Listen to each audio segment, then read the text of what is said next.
要你拿被谁的不对能找的被人才是哟，我得先尝鲜的被人才中高，有中高的店里，那有点高嘛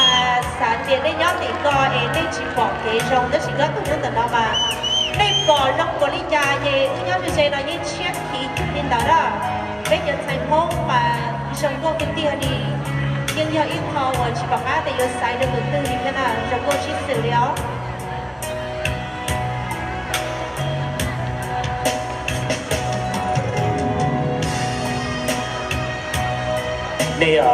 đi xe ở trong họ thì là những người rong cao thì mà đi nhân đi cho nên bỏ chỉ xuất tranh ở nhân là bỏ tranh đường này à bây bỏ tranh đường vậy thì sẽ đưa là rong cao ý dạng cầu rồi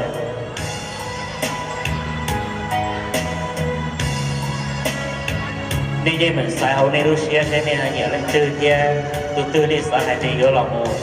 sợ chế tàu được ban xài được đó là để xài hậu này Russia thế này nhưng mình chiến sĩ xe ổn định ý chí lỡ lòng một rộng cơ chỉ nên thiết bó để tụi tới tụi ổn đi xài tàu nhau này Russia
Ladies and gentlemen, this completes round 4 platform competition 1.